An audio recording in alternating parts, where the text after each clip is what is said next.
So, Usman Khawaja, top of the order.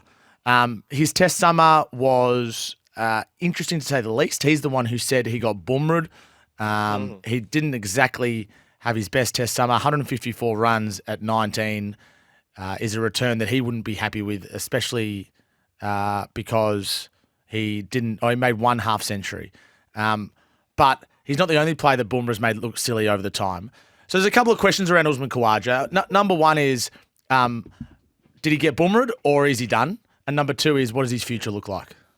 Yep, and I think he'd take some pride in the fact that as the series wound to a close, he made that half century you mentioned in Melbourne. And I think, he'll be filthy with himself with the way he got out. Again, he did get boomeranged, but that was of a short ball new spell after he got to himself to 52 and trying a pull shot. The one shot that was probably the most productive for Usman Khawaja throughout the summer.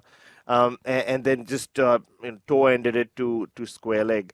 And then to play a very crucial hand in that run chase, when Australia were under pressure, Sam Konstas and Marnus and Steve Smith had got out in a hurry. I thought he played a very vital hand in just easing things for Australia and ensuring that the 160 run chase wasn't nervy or didn't get too nervous. In the end, it was stress-free. And look, the future is that he will go to Sri Lanka, you'd think. And so should, I think. Yeah, absolutely. I don't think, either the selectors take a call that, we are already looking to the next summer, the Ashes, and we've seen what we want to see of Usman Khawaja and we want to build towards it. But having said that, it's unlikely that they're going to go in with an opening combination in Sri Lanka or potentially even in the Caribbean, depending on those pitches at that time of the year, which will be the one that they stick with for the Ashes. And what I mean by that is, in all likelihood, Travis Head might open in Sri Lanka like he did in India a couple of years ago, the last time they played a test series in the subcontinent. Because they feel like that's his best role because you have spinners bowling with a new ball and he can break the game from the top. And that will open the door for a middle order batter, which I guess we'll come to with Sam Konstas soon enough. But I think he'll go to Sri Lanka. He'll play the WTC final. And it almost reminds me of 2 years ago where there was talk of David Warner and will he call it quits at the WTC final? Or will he want the home finale? He said that he would like the home finale, and he was given the home finale. So we'll have to wait and watch if Uzi gets there as well. And the only way he can get there is by making the most of this tour of Sri Lanka. Potentially playing a match-winning role or a significant role in the World Test Championship final. And then I think, like Warner did, he could well earn the right to finish his career on home soil. And it would be unbelievable if he finished his career at the end of next year's Ashes, because he'd be 39 by then. And that's almost unprecedented in Australian Test history, unless you're Don Bradman, that you've got a 39-year-old top-order batter. And I agree with you. I think he has earned the right to get to the World Test Championship final, to finish this cycle. And then whether he plays in the West Indies is very much an open question, because there's 3 Test matches there where the selectors might want to look ahead to the Ashes. Sam Konstas at the other end of the spectrum, half Usman Khawaja's age, came in as a sugar hit, a circuit breaker. It worked for the first hour in Melbourne. It changed the complexion of the series. It meant Australia was able to get to 100 in quick time. It allowed Steve Smith to bat with freedom later on and Marnus Labuschagne to make runs when the shine was off the ball. So it's a two-part question. Did it work, and what's the future for Sam Konstas?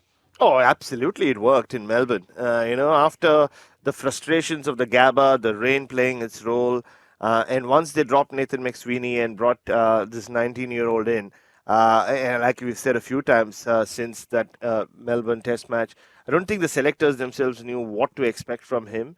In that manic 19.5 over period, he, I think, just turned the series around. The way he batted, against Bumrah, it was unprecedented. It was unhinged. And he kind of freed up the others as well, didn't he? The Usman Khawaja half century happens because Konstas takes the pressure off Khawaja by taking down Bumrah.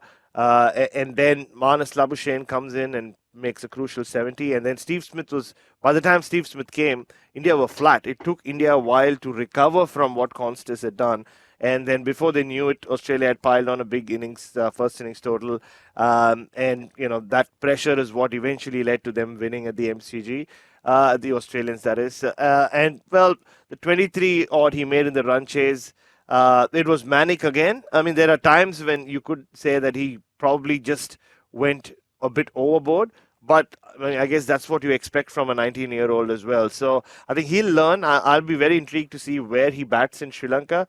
Do you think he'll play? Do you think he'll play? He'll be part of the squad. I think the big question will be if Head does open, who drops down to that middle order role? Do they, bring back Mitch Marsh? Do they bring Nathan McSweeney into the mix? And I can see that definitely happening because I think Nathan McSweeney is batting against spin is rated quite highly by the selectors. So there'll be some questions there. There's obviously Peter Hanscom, who was part of the squad on the final day. He joined the Australian squad as a peripheral member, and they look at him as a horse for course subcontinental selection. So, but he'll definitely go to Sri Lanka, and I think even if he does not play, he'll learn so much more about Test cricket and just being around this group. That's right. He just needs to go and be part of the squad with no expectations of playing. I think that's Sam Konstas now.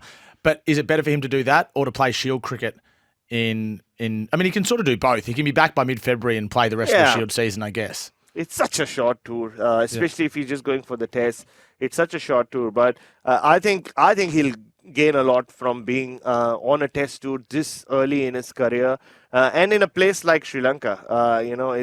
It's not quite India or Pakistan. It's not that intense, but it's still the subcontinent. And just batting in those nets will allow him so much more growth. And the learning curve will be so steep as compared to, one extra game of Shield cricket. And he can always come back and finish the season for New South Wales. I just think we haven't yet really made the point that the selectors deserve great credit for playing Sam Konstas, and Pat Cummins and George Bailey, who's a selector, obviously, and Andrew McDonald, who's also a selector and the coach, deserve great credit for giving Konstas this license to play. Now, it was low percentage cricket. Like, that would come off 1 in 10 times at most, but they couldn't continue to let Bumrah bowl at them and be in quicksand against the new ball, which is what we were for the first 3 Test matches. They couldn't score, Bumrah was all over them, and were losing wickets. So they had to try something, and they tried a 19-year-old who didn't know what failure looked like. Batting without consequence is a mindset that's almost impossible to manufacture. You either have it or you don't.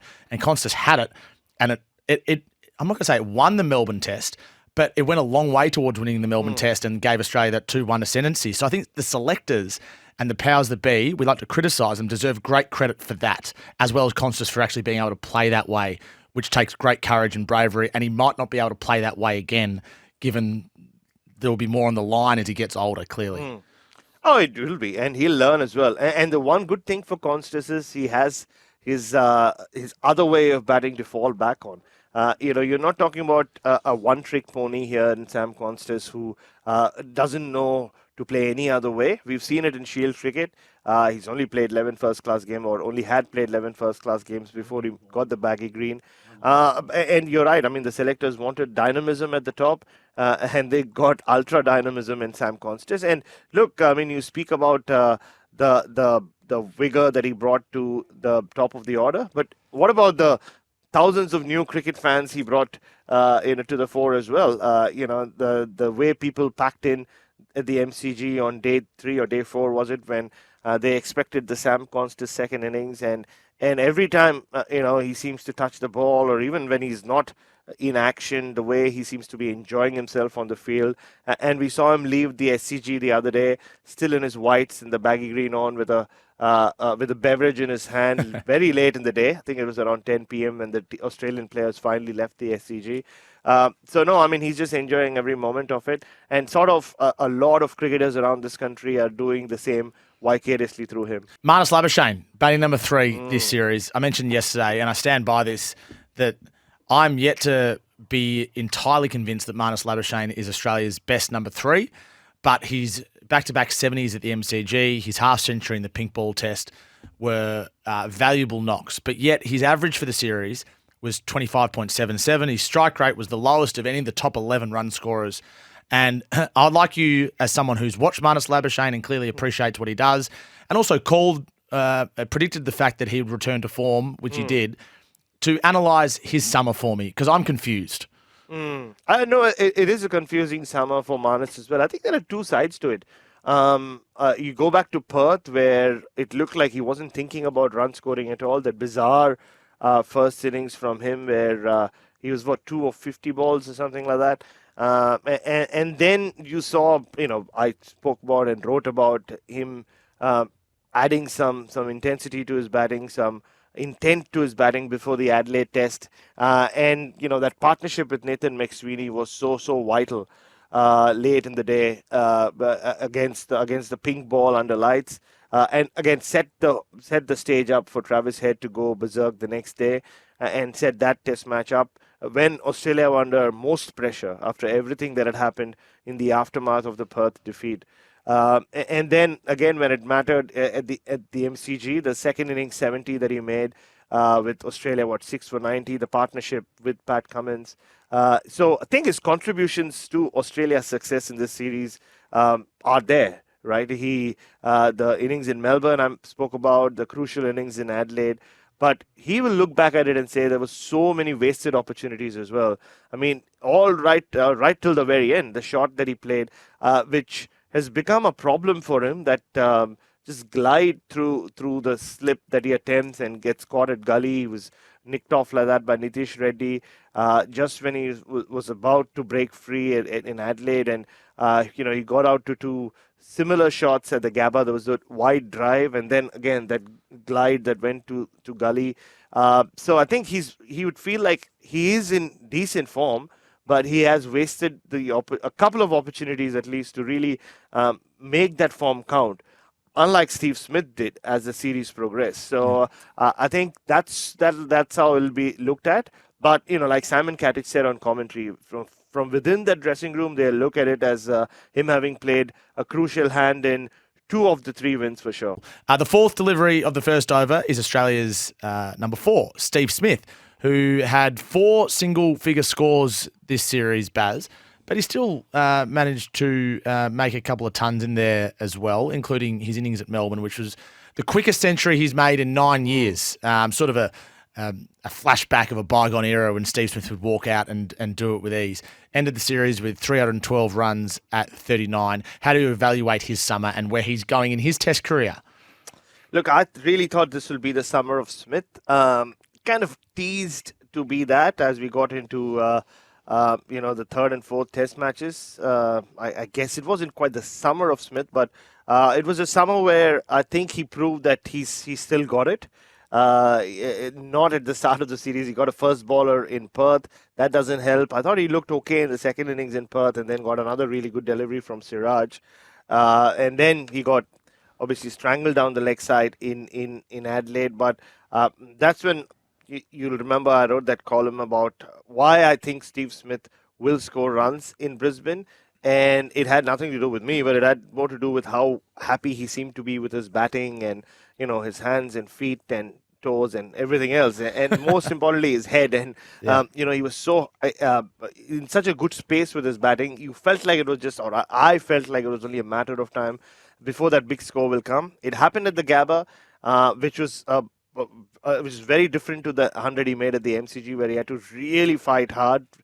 He changed his technique slightly, or just the trigger, which he does often mid-series, to combat whatever the opposition is delivering. And it took him a while in that innings to get that going, and he needed some luck as well early on, which he got. But then it was one of his slowest centuries, and then he continued on that form, and then he started getting into that zone of watch the one that I thought he would get into, where he'll score runs in chunks. And that MCG century was a proof that it was a harbinger of what's to come. Like, I know that Steve Smith is not done.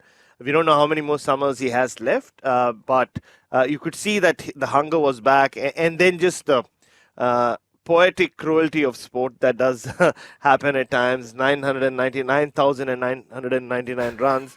The stage was set, big run chase, a packed SCG, final day of the series, and he gets out, and now he'll have to make that 10,000th run in front of around 8,000 people, with maybe 700, 800 Australian tourists in Well, a setting which is, it's one of the prettiest settings in world cricket in front of the golf fort. But yeah, very different story to what it would have been if he had got that run at the SEG. We need to accept that Steve Smith won't be the player that he was, but he can still be a really valuable contributor in Test cricket, Baz.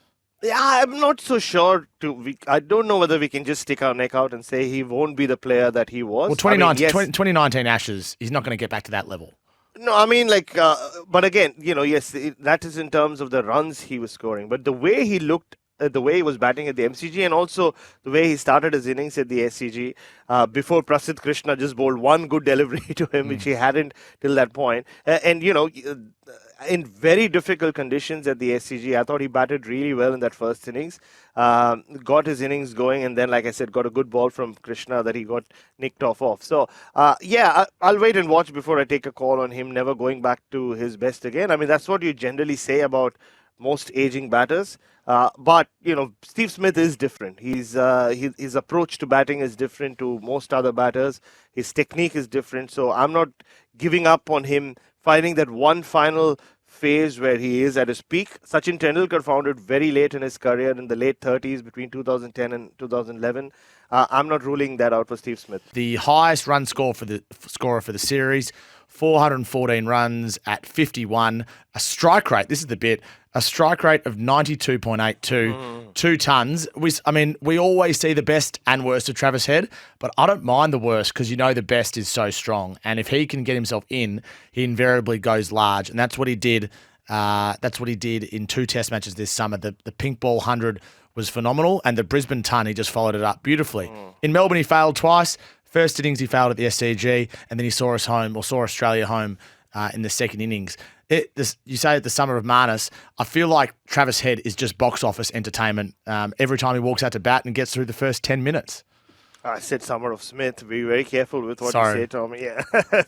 Because you know how much Marnus gets criticized in this country. Look, I think I just read a piece from Ben Horn just there on my way to the studio about how he'd put a booze ban on himself, and he finally ended up having 2 beers after the test. I don't know how Australia reacts to that. They want their larrikin sports people to be larrikin. So good on Travis Head, to have taken that call and also acknowledging how big a summer it was. But it's interesting, right? The way I've understood this country and its love for sport and sports persons, you want them to be themselves. But it doesn't mean that Travis Head was any different with the bat in the middle. He is the most destructive batter in world cricket right now. He does it across formats. Just look at the IPL he had. Just look at his innings across formats in crunch moments, and he's become the villain of the piece for India. And it wasn't too difficult to call it on the final morning. I remember telling Crash Craddock, with all his wisdom and experience, that look, Crash, I think it'll be Travis Head either hitting the winning runs or he'll play a role in this run chase because he has a hex on India, and that's exactly how it played out. So big crucial knock in Adelaide when I think Australia needed that knock as a country. Yeah. All the negativity and cynicism around the Australian team after the Perth defeat, they needed something special, not just big innings from someone.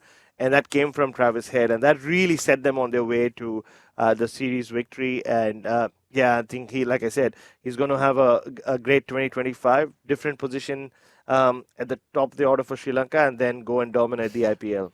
Number 6. The slug from Snug, Beau Webster, comes in and makes his test debut at the SCG. He's got a test average of 96 after 1 test match, as did Ricky Ponting, a fellow Tasmanian. Took an important wicket of Shubman Gill, took a couple of critical catches as well. Beau Webster's gone from being, in my view, a stopgap to a legitimate option in Australia's best 11, even if Cam Green is fit in the space of 3 days. He had a fantastic debut.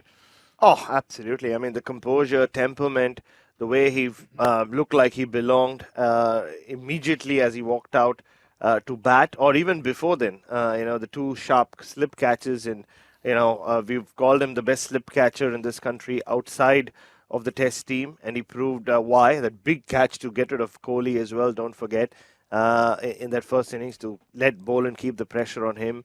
He bowled a crucial spell where Rishabh Pant and Jadeja, really that partnership wasn't going anywhere. And then, with the bat in the first innings to settle things down when the innings seemed to be derailing.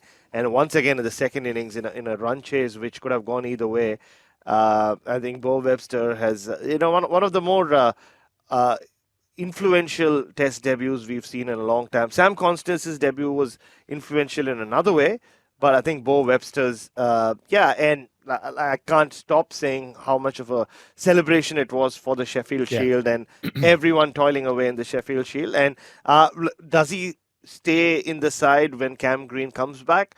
We'll have to wait and watch. I think there'll have to be few other pieces moved around to make that happen. But it could happen in the future for sure. He's just 31. Yeah, and I think he's every chance to play the World Test Championship final and play a role in Sri Lanka, maybe bowling pace and spin in a Colin Funky Miller type role. Alex Carey with the gloves and with the bat looked in form all summer, didn't get his big score, contributed in Brisbane with the bat mostly, but played an important role, especially batting with the tail. He did. I think, didn't get the kind of runs that his batting form told us he would, but the test matches were played in fast forward. So yes, there was the 70 in Brisbane, but there were a couple of other vital cameos from him when it really mattered most. Even in the first innings at the SCG, he got out, but he made 21 or 22. That partnership with Beau Webster just allowed Australia to get closer to India and close the gap. So, very good series behind the stumps. I had a feeling he'll end up with a lot of catches, just having watched India training at the WACA at the start of the summer. And he did. So, brilliant behind the stumps and vital innings in front of the stumps. And hopefully he can carry that batting form, that rich vein of form he has for throughout the rest of 2025. And he averaged 30 with a bat, which is reasonable returns given how the rest of the batting orders went for the summer. And that's Pat Cummins, the captain. Could have easily been Australia's player of the series if there was such an award. Made important runs, took important wickets, took important catches. His leadership, I think, is phenomenal. I know that the Australian public, in many ways, is a little bit undecided about him because he's a different sort of Australian captain. But I'm a big Pat Cummins fan. He is the leader this team needs, and he's the leader that will take them to the World Test Championship final. He's the leader that Australia needs right now. The kind of leader, someone who understands sport and where it fits into the rest of society and is able to put everything into context. I don't think Australia have had a better leader than him to do that. And throughout the series we saw every time the game called for a Pat Cummins intervention, he intervened either as captain and mostly as bowler. And like you said, the Cummins Bumrah Border-Gavaskar trophy is how I'll remember this. And so many spells from him. And the 90 runs he scored in Melbourne is what really played a huge role in Australia going 2-1 up and then finally sealing the deal in Sydney. 25 wickets at 21 for the summer, 1 5-wicket haul, and just an outstanding international cricketer, Pat Cummins. Mitchell Starc played every single test match as well. Started really strong, 18 wickets at 28 for the summer, but I feel like when the whips were cracking in the second and third test, he was at his best. Yeah, and, again, after that Perth defeat, a lot of criticism about the fast bowlers and their workloads and their build-up to this summer. But Mitchell Starc was the one who really got the ball rolling very early in that pink ball test, like he often tends to do. This hype around Yashasvi Jaiswal knocked him out first ball, and that really kind of set in motion the turnaround for Australia. Yes, I mean his numbers dropped as the series wore on, but he battled through with pain and everything else, and he was there at the very end. Nathan Lyon's the next one, the spinner. Didn't have a lot to do, Paz. 122 overs. How do you evaluate his summer? Well, it's tough to evaluate Nathan Lyon's summer. Look, he would have wanted a big series against India. More than anything, he would have wanted to win a series against India. It's been 10 years since he was part of one, like Steve Smith. So, no, I think he would have, and Mitchell Starc, so he would have been itching to have a go. Look, that big wicket he took of Nitish Kumar Reddy late in Melbourne was another turning point, so he'll take that.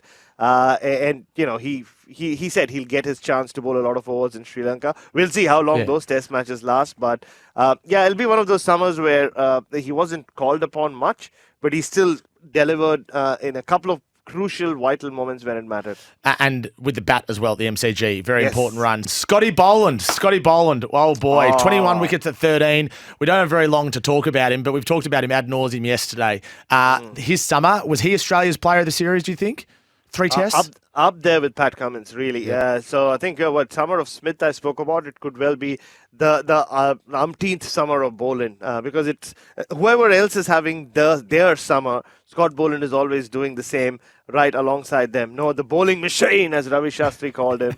And, Australia are lucky to have someone like Scott Boland who they can just turn to whenever they want, while already having a Hall of Fame bowling attack. Yeah, Scotty Boland, amazing stuff.